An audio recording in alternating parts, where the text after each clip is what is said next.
พอดีล่าสุดนี่ก็ไปพูดคุยกับทางแพทย์หมอเพิ่นแล้วเด้อโดยทางหมอเพิ่นก็เดี๋ยวสิให้คำตอบมื้อนี้อีกเทื่อนึงโดยเพราะว่าเกี่ยวกับร่างกายของทางน้องเพิ่นนี่บางเทื่อเพิ่นสิกวดคืนเลือดอีกรอบนึงโดยนะนอนปกติบ่น้องครับดีตัวนี้เว้ยโดยนอนปกติอันนั้นข้าวเราบ่อยากกินเท่าใดจะเว้าขนาดเฮาเฮ็ดดีซำนั้นเขายังติอยู่บ้านเฮาคือกัดเฮ็ดดีซำใดก็ยังติมันแต่เฮานิสัยเฮาแบบนั้นอย่าเรื่องเขา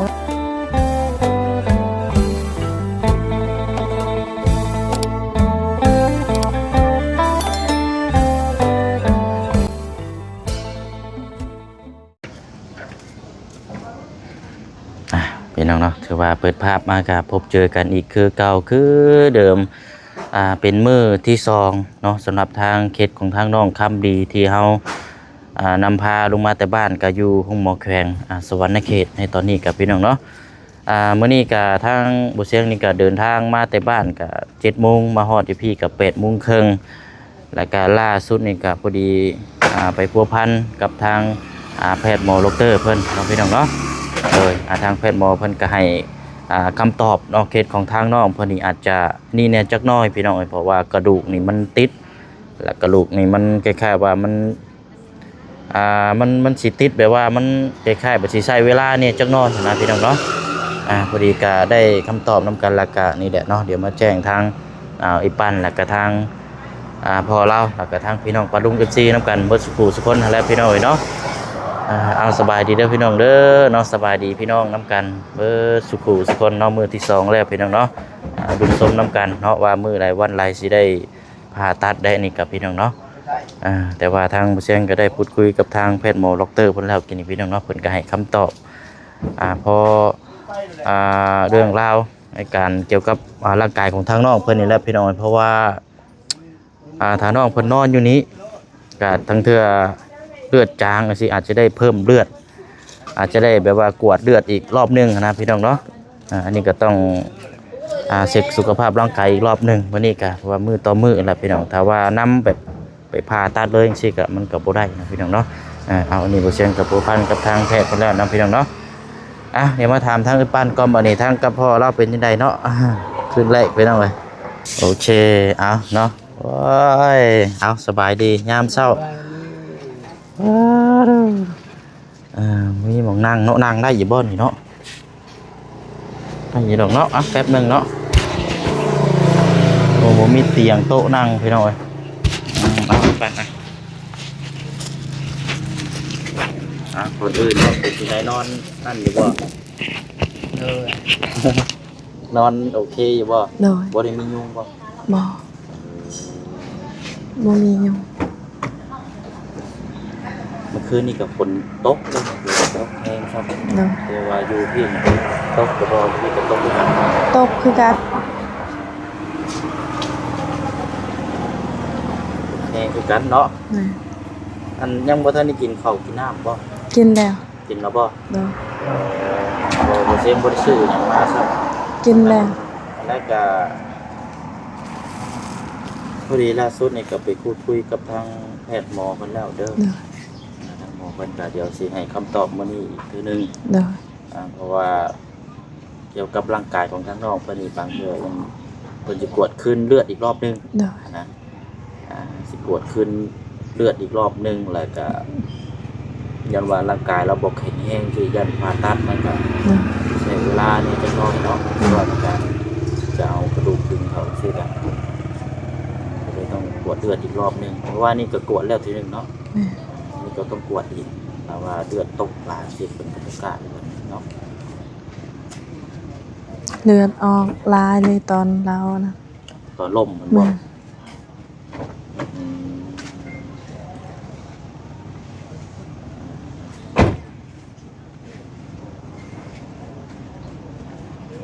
แล้วเราก็นอนปกติว่าน้องครับดีตัวนี้ด้วยโดยนอนปกติอันนั้นข้าวเราบ่อยากกินเท่าใดข้าวบ่ค่อยกินปานใดแต่ว่าก็กินน้ำกินในแล้วเนาะแม่น น้ำในเรากินหลายอยู่บ่ กิน น้ำ กินหลายน้ำขนมเฮาซื้อให้ลาวเด้ขนมมีเรากินหลาย เพื่อ ข้าว ซื้อน้ำซื้อนมมากินไว้เทื่อนึงเนาะ เด้อ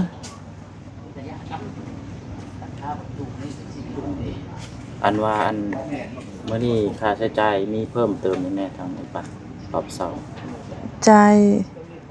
ค่ายา ค่ายาเนาะ เด้อมี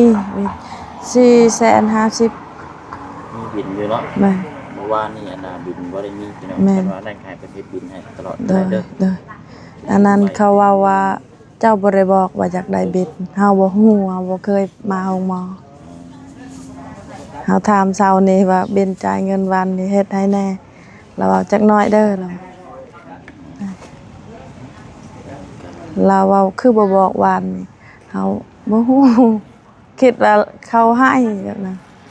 บ่ ใจ ตอนนั้นก็คันบ่เฮ็ดก็บ่เป็นหยังหรอกเฮายอดนํกันไปเลยแต่ว่าอันนี้ก็ให้เพิ่นเฮ็ดบินมาตลอดเลยก็ได้ เด้อเด้อ อ่าเวลาเฮาอันนี้เฮาจังเปิดเบิ่งเป็นบินเป็นหยังจังมาใช้จ่ายเนาะ โดย ครับอันน่ะเฮามอบให้เจ้าเมื่อวานนี้ตั้งแต่มื้อนั้นก่อนเดินทางมาน่ะ2ล้านเนาะ โดย อันเบิดแล้วบ่อีกไป ยัง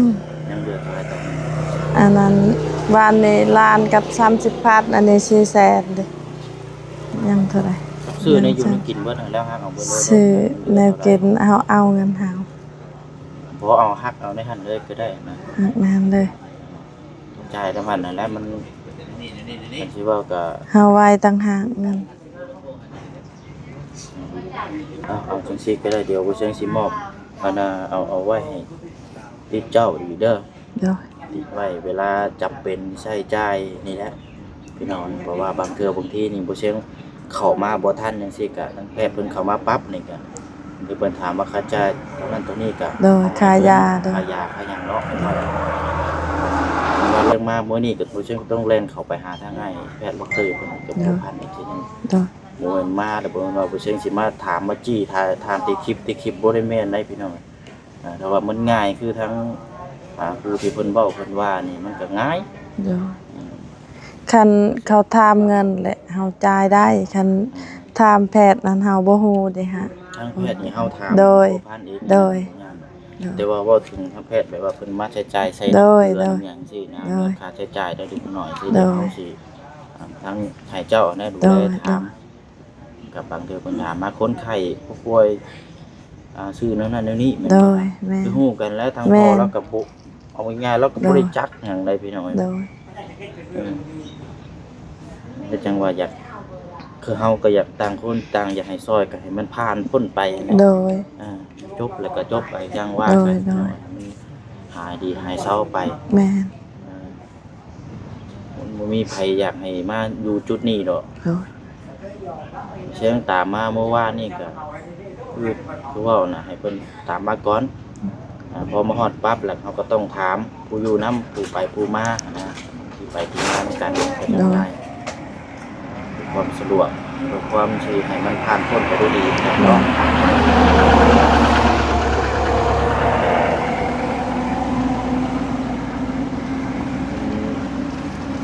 ก็ได้เป็นสิมอบเงินไว้ให้2ล้านกีบพี่น้องเพื่อใช้จ่าย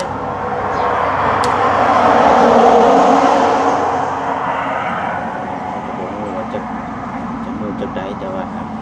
ถ้าพูดคุยกับทางแพทย์ไปแล้วพี่นี่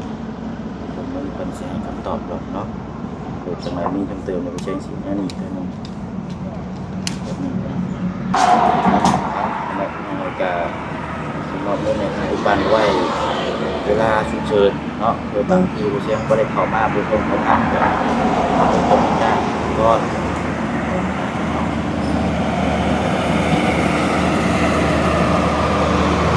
ใช่แฟนได้และใส่ตลอด ซื้อเสื้อมาใส่ยังลืมข้าวโพดมานี่ก็ออกมาแต่7 โมงพุ่น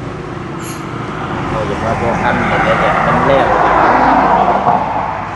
ไวก็ไวนะเนาะเพราะว่าเฮาก็คือฮู้แล้วเวียกงานก็ยังมีหลายยังเฝ้าที่จะกำหนดเวียกงานติดตามมีนำกัน อันนี้เมื่อวานนี่มี24เว้าบ่เสียงเมื่อวานนี่พี่น้องแต่บ่เสียงบ่จะเว้าซื่อๆเว้าแบบว่าดำเอียงแบบคือตัวอย่างคือบ่เสียงบ่ได้เฮ็ดหยังนะพี่น้องบ่อยากให้เว้าได้พี่น้องเนาะเว้านี่มันคนที่เป็นสะพานบุญน้ำพานี่เฮาฮู้อยู่แล้วถ้าว่าสะพานบุญบ่น้ำพานี่มันบ่เกิดดอกพี่น้องเนาะเพราะฉะนั้นก็บ่อยากให้เว้า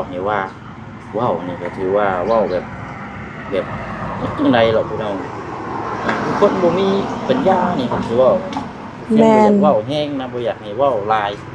เพราะว่าหนึ่งมาอยู่ในจุดนี้เนี่ยบ่อยากให้เว้าอยากให้มีกำลังใจไผก็อยากให้มันผ่านพ้นไปไผก็อยากให้มันเซาไวๆมันมีไผอยากให้มันมาถึงจุดนี้เนาะเพราะฉะนั้นเรียกให้ก็คือครับกันต่างซอยกันคือเอานำไปปั้นมากที่กับผู้เช่นกับคอชิมาเนี่ยผู้เช่นกับถามสมัครใจย่าง100%ถามต้องครัวแล้วน้ำว่าพร้อมบ่มาดูแลทั้งน้องคำดีก็ถาม100ทั้งในปั้นเรากับพร้อมสมัครใจพร้อมที่จะเบิ่งแย่งน้ำกันเราก็เต็มใจแต่ว่าทั้งในปั้นว่าบ่เต็มใจว่าเราบ่มานี่เขาก็จังสิหาคนใหม่คนใดคนหนึ่งมาหรือว่าคนที่จะนำพาที่จะเวลามาพัวพันนี่แหละเนาะถึงมาต่างคนละภาษานี่มันยากจะให้ผู้ตู้ล้อเล่นวิ่งสิอย่างสิมันก็อีกเดียวนึง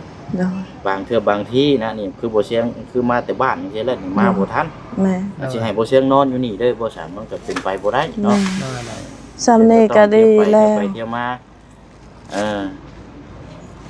เพราะว่าผู้เพิ่นเว้านี่ก็เพิ่นเว้าเฮาฮู้จักคือเจ้าเว้าขนาดเฮาเฮ็ดดีซำนั้นเขายังติอยู่บ้านเฮาคือกัดเฮ็ดดีซำใดก็ยังติแต่เฮานิสัยเฮาแบบนั้นอย่าเรื่องเขาเว้าก็อยากเว้าลั่นให้เพิ่นฮู้ให้จักน้อยนะบ่เชิงกับปกตินี่สิบ่อยากเว้าเลยก็อยากเว้าลั่นให้ผู้ที่เพิ่นเว้าให้เมื่อวานนี้คอมเมนต์เกือบทองเราจะมีคนเดียวนี่แหละพี่น้องบ่ได้มีหลายคนหรอกอันนี้เว้าผู้เดียวพี่น้องเนาะก็บ่ได้ว่าแต่คนอื่นนี่ก็เป็นผู้ส่งกำลังใจให้ทุกคนที่คอมเมนต์มาแต่ว่ามีคนเดียวที่แม่นมานี่เชิงสังเกตกันหลายเกือบทุกช่องทุกงานนี่แหละบ่ฮู้ว่าเราเป็นหยังนะ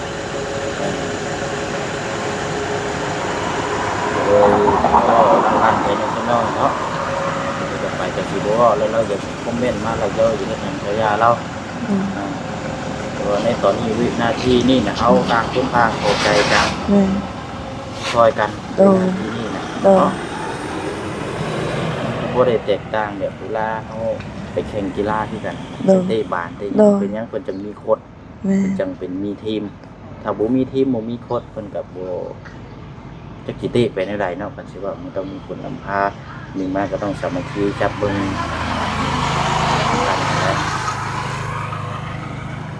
ในการมื้อนี้ก็ที่ตามเบิ่งนำกันเพราะว่าคิวผ่าตัดนี่หลายเลยพี่น้องคิวผ่าตัดนี่หลายแต่โดยเฉพาะก็สิพยายามคุยกับเป็นที่นะพี่น้องเป็นหยังเพิ่มเติมจังได๋เฮากับพัวพันนำกันคันเขาเอาผ่าตัดอาจจะอยู่โดนกับบ่โดนนี่ทาจักหน่อยนี่เนาะโดยเลือดมันบ่เพียงพอลายเลยเลือดเราออกมือตะบิดแล้วนะเพราะถ้าว่าหลังจากที่ว่าผ่าตัดแล้วก็ว่าหาเลือดบ้างหาเลือดมาเพิ่มใช้นะเนี่ยก็เฮาดีใจเฮาบ่ได้ติหยังก็ดีใจเจ้าเป็นคนดีเจ้าซอยคือเฮาก็เต็มเจ้าซอยลาวทุกอะไรการช่วยเหลือการไปมานี่บ่เชิงผ่านมานี่มัน4ปีปลายในการช่วยเหลือพี่น้องมานี่มันว่าน้องกระบี่ธรรมดาอยู่เจอได้เคสนี้นักคือว่าน้ำหนองน้ำยังไหลโจกมีข้าวหักแตกนี่เชื่อก็บ่เคยจมบ่เคยว่าอย่างไปเพราะว่าอยากให้เพิ่นหายดีให้เศร้าบ่เศร้าก็อย่าไปให้สุดแล้วมาเพิ่นว่ายังบ่เศร้านี่ก็แล้วแต่บัดนี้แต่ว่าเฮาไปให้สุดแล้วนะที่ผู้ใหญ่เพิ่นมอบหมายให้เฮาก็บอกว่าสิ เลี้ยงเป็นในนั้นไอ้นี่ป่วยชั้นนี้สิเฮาก็บ่เคยเว้าเคยจมเคยว่ามีแต่ว่าเฮา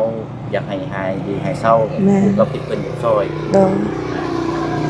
เดี๋ยวเสียงขออย่างเดียวก็คือขอกำลังใจบ่อยากให้เว้าที่ว่าให้เบิ่งแย่งกันในวินาทีนี้แหละเนาะก็เข้าใจอยู่ว่าเบิ่งผ่านหน้าจอนี่มันช่วงสิง่ายอันนี้สิ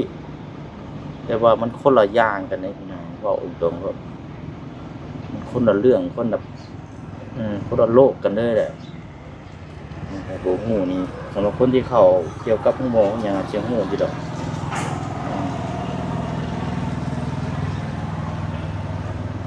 ก็ทางคนกับทางผ่านประสบการณ์มาหลายก็อยากให้ทำฮู้น้ำกันแล้วก็ให้สามัคคีก็เบิ่งแย่งกันนั่นแหละพี่น้องโอ้เช่นก็โลนเพิ่นเว้าจังซี่ก็บ่สบายใจปานใดแต่ว่าอยากออกมาเว้ามื้อนี้ก็พอละก็บ่ได้ถือสาแล้วบัดนี้พี่น้องก็สิปล่อยโล่งเลยมีแต่ทำหน้าที่ตัวเองให้ดีที่สุดก็พอแล้วก็ทำหน้าที่ที่ทั้งแม่ๆทั้งป้าๆลุงที่มอบหมายมอบงานให้ทำหน้าที่นี้ให้ดีที่สุด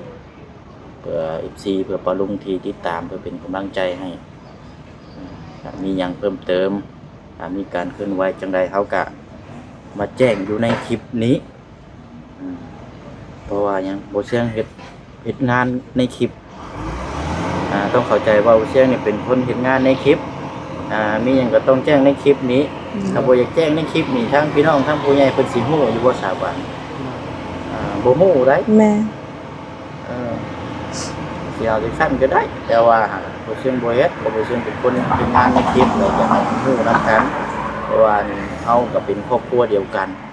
เบิ่งนำกันแต่ใดมานะก็มีหยังก็มีแต่เว้าอยากความรู้นำกันนั่นแหละ โดย ง่ายใช่เอาแล้วไอ้ปันเด้ออันน่ะการใช้จ่ายให้ยังก็ซื้ออยู่ซื้อกินเด้อ เลย เอาเงินอยู่ในนี่แหละเนาะ เลย ซื้ออยู่ซื้อกินเบิ่งแย่งกันจังได๋พี่น้องจะมาเป็นลมเป็นแรงมากันมันก็สิยากอีกมีแต่ว่าหากินกันอยู่นะเพิ่นบ่เชิงมาฮอดบ่ทวงบ่ทันจังซี่ก็นำเงินจำนวนนี้เพราะว่าเงินตัวนี้บ่เชิงเอาไว้ให้สำรองก่อนนะ โดย แต่ว่าค่าใช้จ่ายผ่าตัดโตนักๆนั่นอยู่บ่ใช้จ่ายเองกับทางแพทย์เพิ่นค่าใช้จ่ายตัวนั้นน่ะถ้าว่าผ่าตัดมื้อใดเฮาก็รับรู้นำกันอีกทีนึง โดย แต่อันนี้เอาไว้สำรองเพื่อใช้จ่ายซื้ออยู่สิกินหรือว่าทางแพทย์หมอที่เพิ่นมาเก็บแต่ละมื้อหรือว่าตอนเช้าตอนบ่ายตอนเที่ยง โดย ประมาณนี้นะโดยฝากเดินบ้านเด้อ โดย เลย นั่นแหละทางร้านเอาเก็บไว้เดี๋ยวประตูเด้อ เลย เออ ขอบใจ งูนำกันได้ประตูนี่ก็เข้าใจอยู่พี่น้องตั้งแต่มื้อแรกเนี่ยบ่เสียงบ่ได้เข้าไปหานี่เราก็ให้เราก็รู้สึกว่าบ่สบายใจแน่เนาะว่าบ่มีไผเราสิมาซอยลูกนะพี่น้องลูกเรา โดย พอบ่เสียงเขามาเห็นเราก็ยิ้มเราก็ดีใจ ดีใจ คล้ายๆว่ามาเปิดสว่างให้ทางครอบครัวเราก็ดีใจแล้วก็เราดีใจ นี่แหละพี่น้องมันก็เป็นอันนี้แหละคือการซอยถึงสิแปลว่าคันสิว่าก็ซอยให้สุดแล้วแต่ว่าสิเป็นจังไดก็แล้วแต่ว่า โดย เราก็ยังมีกำลังใจ แม่ เนาะ เลย ดีใจหลาย มื้อนี้ก็บ่เชิงก็สิอยู่นี่แหละพี่น้องสิพัวพันอยู่นี้แต่ว่านี่จบจากนี้ออกไปแล้วบ่เชิงสิเอารถเข้าไปเช็คก่อนเพราะว่ารถมันขี่รู้สึกว่าเสียงมันกำลังก็โอเคอันตรายนะ เลย ไว้เช็คเติมแล้วจบจากนั้นแล้วก็ต้องสิเข้ามาผู้พันแล้วก็มาพูดมาคุยนํกันอีกถ้ามีหยังเพิ่มเติมจังไดก็อันนี้บางเทื่อบางที่นี่ก็มันก็ขึ้นอยู่กับการแพทย์การหมอที่เพิ่นแจ้งมาบอกแม่นบ่บ่ใช่มีแลนทุกว่านี่ก็โทรถามทางแพทย์ดอกเตอร์เพิ่นปึ๊บมื้อนี้ก็เข้าไปในห้องการก็คุยกับทางเพิ่นหาก็ออกมานี่จะมาถามให้ฟังก็มีหยังเพิ่มเติมอีกแน่ก็คือแล้วจบจากนั้นแล้วก็มีหยังมันก็เพราะว่าเฮามาอยู่นำเพิ่นแหละแจ้งมาจังได๋ก็จะว่าจังซั่นแล้วเนาะ เลย มีแหงแล้ว ตอนอยู่เฮือนนั่นอุกยานบ่ได้ไป อย่างน้อยก็ใครกูอยู่เพื่อนอยู่ดอกเนาะ แม่น เขาก็ยังไม่มีความหวังที่จะได้ผ่าตัดอะไรกันจะได้ถึงว่าร่างกายแล้วอาจจะ กลับมาบ่ปกติ100เหมือน100คือเก่าก็ โดย ก็ยังใครกลัวที่จะปะแข้งนั้นตายดีบเลยแหละ แม่น ใช้งานบ่ได้เนาะ แม่ มันเริ่มดีบเลยนะแข้งวะ แม่น จักหน่อยเป็น มัน เปี้ย สิรีบ ย่างทักเท้าเลยนะหัน บ่ได้แหละ ตัข ย่างบ่ได้ไผ ย่ ก็ว่าย่างบ่ได้ โดย คันโดดต่อไปมีแต่ตัดขาคันมีเงินตัดขาบ่มีเงินก็คือเก่า อืม ถ้าตายนั่นแหละ บ่คันว่า นี่ บ่ถึงคือคันว่าทางมือปันแจ้งบอกทางทีมงานตั้งแต่ต่ำแรกๆอ่ะเราอาจจะได้อันนี้ผู้นี้เต้เนาะ โดย เพราะว่านี่เกือบ3อาทิตย์แล้วจึงแจ้งบอกนะ แม่น มันทำให้กระดูกมันนั่นมันสิรักษาในโตเลยบัดนี้ อันนั้น บ่มั กำลังเป็นแรกๆนั้นคิดว่าฮักคือเขาฮักธรรมดาเฮาห่มยาก็ดี เคยดีเลย แล้วเห็นห่มยาก็ยังบ่ทันดีเฮาเอาแล้วและลูกเจ้านี่เฮาเว้าเฮาคอกับเขาให้ซอยเจ้า กับปกติซะเนาะอ โด ย่าย ว่าบางเทื่อจะมาเจาะได้เนาะ แม่น ว่าตอนนั้นก็ทั้งบ่อจันทร์ก็ไปๆมาๆอยู่เขตของทางบ่าวตะโลอยู่ช่วง โด นั้น ย เพิ่นว่าแจ้งบอกก่อนหน้าทางทีมงานนะเข้าไปเบิ่งแล้วก็เราอาจจะได้อ่าผ่าตัดก่อนหน้าแล้วเนาะ โดย คือสาเหตุก็คือว่าแบบว่ามันร่างกายแข้งขาเราน้องเราบ่ค่อยเจ็บนี่แบบก็ห้องว่ากระดูกมันรักษาเองไม่ได้ ฮักไผมันแล้วบ่ได้เจ็บ กระดูกแบบว่ามันรักษาเองมันแล้วมันบ่เจ็บบัดนี้คล้ายๆว่ามันสิเริ่มติดเด้มันสิเริ่มประมาณนั่นแหละ อืม คล้ายๆว่ามันรักษาเองมันแล้วมันสิบ่ค่อยเจ็บ อืม แต่ว่ากระดูกหรือว่ายังหรือว่าผิวพรรณยังบ่ทันได้รักษามันสิเจ็บปวดเอาก็เป็นไรก็ตามแต่เนาะมีแต่ว่าเฮามาอยู่ในทุกๆนี่แล้วก็เป็นกำลังใจต่างคนต่างเป็นกำลังใจกันมีไผอยากมาหรอกพี่น้องมีแต่ว่าเฮาดูแลให้เรา โดย ดูแลให้หายดีให้เศร้า อืม แล้วก็อนาคตทางบักหลาเพิ่นสิกตัญญูหรือว่าจังไดก็ขึ้นอยู่กับเราแล้วก็ขึ้นอยู่กับผู้สอนผู้พังผู้บอกผู้เบิ่งผู้แย่งเนาะ โดย กันเนาะคือทางปันก็ยอมรับทางปันในน้ำคือน้ำใจนี่มันเพิ่นสิว่าก็สุดแล้วพี่น้อง โดย ทั้งที่บ่ได้แม่นครอบครัวเดียวกันได้แต่ว่าเราก็เสียสละจากลูกจากครอบครัวมาเบิ่งมาดูแลมาเบิ่งนํกันก็ยอมรับว่าทางอีปันน้ำใจนี่หลายพี่น้องแล้วเปอร์เซ็นต์ก็เลยอยากหาคนที่มีน้ำจิตน้ำใจแบบว่า มาเบิ่งมาแย่งนํกันเพื่องานเพิ่นให้ผ่านพ้นไปด้วยดีก็อยากให้อีกอันมันอคติขัดนํกันนะเนาะ โดยโดย เอาคนนำพาที่แบบบ่ค่อยฮู้เกี่ยวกับอันนี้แบบมันก็สิยากอีกเนาะ รู้สึกกับความหักนี่มันยากเด้เฮารู้สึกโตเฮารับบ่ได้แบบนี้เฮาจึงอันนั้นซอยรับบ่ได้คันเป็นแบบนี้ ที่ว่าก็เอาด้วยความแบบ แม่ ว่าเฮาซอยแล้วเฮาผูกพันเนาะ เนาะ เฮาจากซอย รู้จักว่าแบบนี้นี่ต้องทุกข์ แม่ ทุกข์มาห้องหมอก็บ่แม่นง่ายคือกันอดให้เขาดี ให้เราดีชุดความสามารถเจ้าซอยแบบนี้ยังบ่ดีก็บ่ติจักสิหาทางใดบ่มี โดย ทางออกแล้ว นะแล้วก็เอามาในจุดนี้ก็เบิ่งแย่งนํกันนั่นแหละ โด เนาะ ย สำหรับมีแต่ว่าเดี๋ยวเราจะสิเข้ามาพูดคุยติดตามเบิ่งนํกันอีกเนาะเดี๋ยวไปสอบไปกินข้าวก่อนเนาะรถไปเช็คก่อนนั่นแหละก็เดี๋ยวมันก็นี่ก็อยู่ในตามของทางแพทย์เพิ่นแจ้งมา โดยเฮาอยู่กับถ้าแพทย์แจ้งมาเฮาบ่เฮ็ดบ่ฮู้ฮักเฮ็ดหยังมีแต่เราถามแหละต้อง แต่ว่านี่คือตัวนี้น่ะคือผู้เชี่ยวชาญคุยกับแพทย์เพิ่นแล้วอันนี้ โดย เกี่ยวกับทาง โดย ดอกเตอร์เพิ่นสิเพิ่นจะผ่าตัดนี่ โดย พัวพันกับเพิ่นเรียบร้อยแล้วแต่เพิ่นให้คำแนะนำมาก็คือต้องเบิ่งตัวจริงทั้งน้องเพิ่นนี้ว่าต้องกวดเลือดน้ำ โดย ร่างกายบ่แข็งแรงไปผ่าตัดไปหยังมามันก็จะยากอีก โดย นะเอาจังไดกันนั่นแหละเนาะมีแต่ว่าเฮาบ่ปะบ่ถิ่มเบิ่ง โด เอง ย นำกัน ขอบใจหลายๆแม่ยายใจดีที่ฮักแพงพวกเฮาขอบใจหลายๆบ่มีหยังตอบแทนมีแต่คำขอบใจนี่แหละอวยพรหลายก็บ่เป็ด โอ้ย โดย เดี๋ยวเนาะ สำหรับพระเจ้าเปิดประตูนี่ท่านนั่งก็ย่างไปชมวิวอยู่ริมโขงอยู่นี้เนาะ โดย แล้วพี่น้องเอาเด้อพอเด้อ โดยขอบใจหลายๆขอบใจจากใจจริง โดยดีใจนำลาวบ่ได้คิดฮอดเลยบาด อืม อยากให้เราดี โดยอะไรเบิกเงี้ยงน้ำกันเนาะอันไหนเนาะมานี่พี่น้องเนาะตัดภาพมาทางนี้ก็แม่น้ำโขงแม่น้ำโขงตรงข้ามบนกับมุกละหานนะพี่น้องเนาะเอากะนี่แหละพี่น้องมันจะมีอยู่คนหนึ่งที่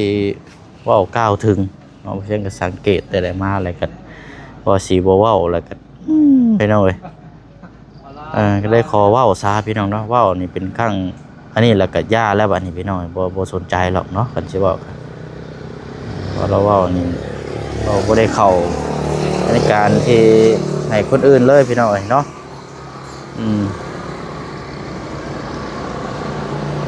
หนึ่งมานี่ต้องเข้าใจนำผู้เชี่ยวเฮ็ดงานในคลิปเฮ็ดงานในคลิปก็ต้องถ่ายคลิปถ้าว่าบ่อยากให้ถ่ายคลิปนี่ก็ได้คือกันผู้เชี่ยวก็มีเวียกหลายคือกันอยู่พี่น้องเวียกงานมันสิเว้ากันแต่ว่ามันบ่ได้พี่น้องเนาะมันเป็นงานเฮาหลักๆเลยก็ผู้ที่เพิ่นมอบหมายมอบงานให้นี่ก็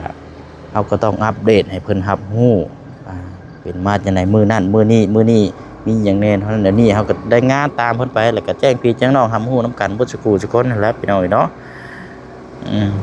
เนาะก็หาอะไรพี่น้องก็พูดคุยนํกันมื้อนี้ก็เพิ่มเติมจังไดก็เดี๋ยว